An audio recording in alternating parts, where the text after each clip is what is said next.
So we're reading this amazing book, Change of Heart, by Lama Rigdzin and Chagdud Gonpa. It's basically based on the Bodhisattva Peace Training practices.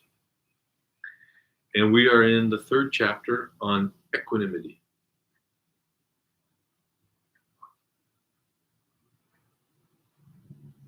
The third and most profound way of developing equanimity is to recognize that the true nature of each and every being is a state of absolute purity.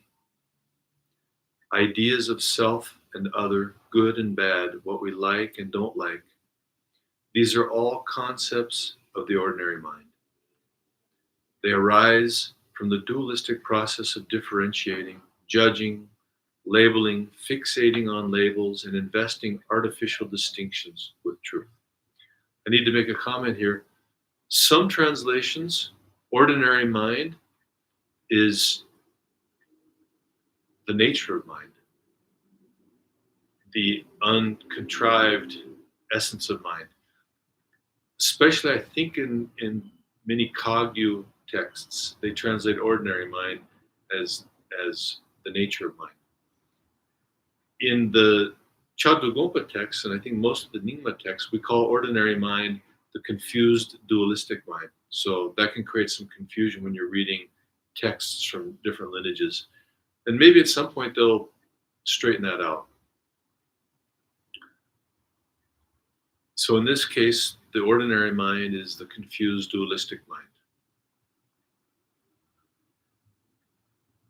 Ideas of self and other, good and bad, what we like and don't like, these are all concepts of the ordinary mind.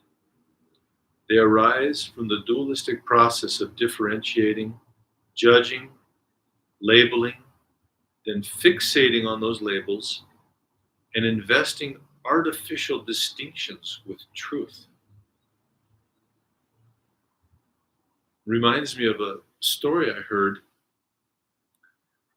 I have a friend that works in a shopping mall, and he said that after the pandemic, they were trying to figure out a way to bring people back to the shopping mall because everybody got so used to buying online. So they decided they were going to have a big event with virtual reality. So people could go to the shopping mall and they could put on the goggles, enter into the virtual reality universe, or I think they call the metaverse, and they could shop in the metaverse. So I was thinking about that. Then he said it was a huge success. They sold tens and thousands of dollars of merchandise. And I said, so what kind of merchandise do they sell? And he said, well, they sell everything. Shoes, shirts, backpacks, pants.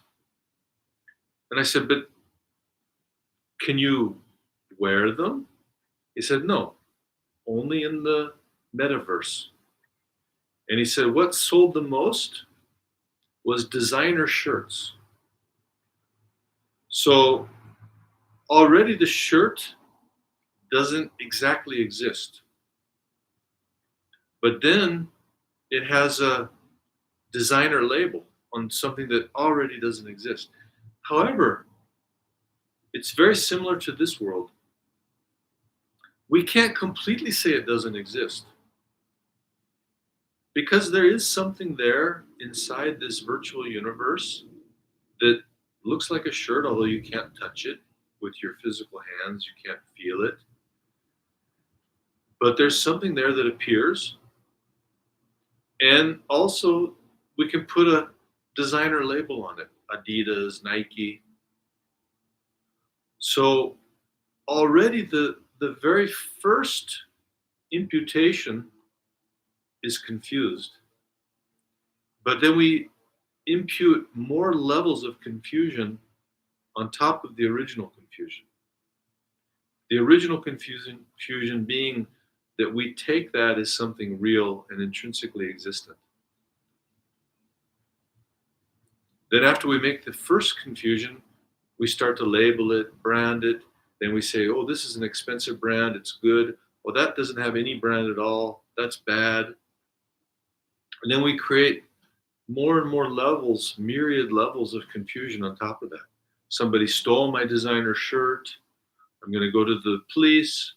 Somebody stained it, it's getting old, I need to change it for a new one, it smells bad.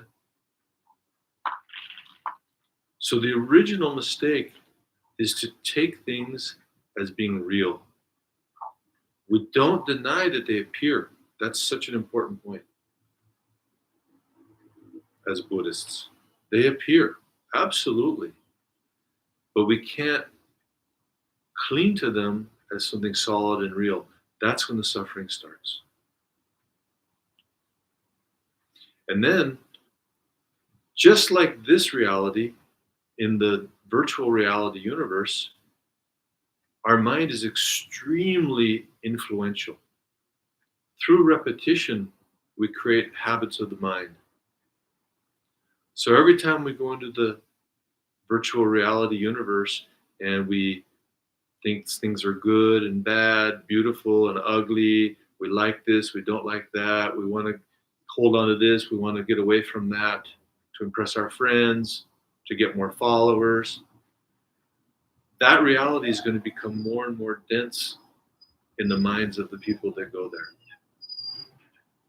And many people would say that that's the perfect analogy for this reality. In fact, many scientists say this is just a giant hologram. This is another virtual reality. But we've just gotten so used to it, we forgot. Our ordinary dualistic mind is impermanent. It is not the same as it was when we were 6 months old. Even at this moment, it is continuously changing. If somebody praises us, we feel pleased and confident. If somebody insults us, we become angry. That anger branches out like tributaries of a river, and we relive memories, rehearse our anger, and react by creating more harm. The initial stimulus and its many tentacles of impulse, action, and reaction in the mind are all impermanent. The true nature of mind is the continuity beneath this never-ending flux. Like the white space on a page, the concepts and emotions that arise in the mind are like the words. We experience and identify with our thoughts and feelings, but there is some ground, some openness from which they arise and to which they return. That openness is the nature of mind. The nature of mind cannot be found or proven to exist in a literal sense, as if it were a material object. So we cannot say that it truly exists. Nor can we say that because we cannot find it, it does not exist. Thoughts that it both exists and does not exist simultaneously, or neither exists nor does not exist simultaneously, are also only concepts. They cannot catch what lies beyond our concepts. So those are the four extremes that apply to the nature of mind, but also to all phenomenon. Our conceptual mind will fall into one of these four extremes when we're thinking of phenomena. Such and such exists, or, which would be the eternalistic view, or such and such does not exist, which would be the nihilistic view. In Buddhism, we cast those aside. We say those are extreme points of view, eternalism and nihilism. So then intelligent people with a quick mind say, oh, then I know what Buddhists believe. It exists and doesn't exist at the same time. That's the third extreme, because it's still within the realm of concepts. Oh, okay. So it neither exists or does not exist at the same time.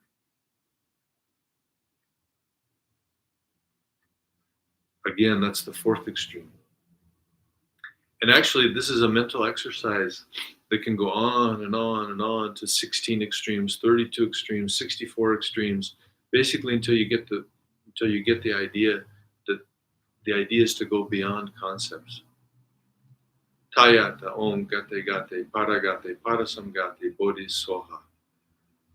Gate, Gate, existence, eternalism, and non-existence, nihilism. Paragate, beyond those two extremes. Parasamgate, also beyond, neither exists nor does not exist. Bodhisoha, go beyond, beyond, beyond, beyond again. Then you get to the truth. Beyond the four extremes. Beyond conceptual constructs. Then you get to the truth of what is our true Buddha nature, our true essence, the nature of mind. And we can approximate it intellectually, but the actual experience is an experience, a meditative experience. So, of course, we need to meditate. We need to do practice. Studying is wonderful and it's very important. And it clears so much up for us. But to really get the point, we need to meditate. That's why we do the sadhana practices. That's why we do vipassana practices that are also included in the sadhana, and shamatha, and contemplations, and visualizations, and mantra, because those will take us to the actual experience.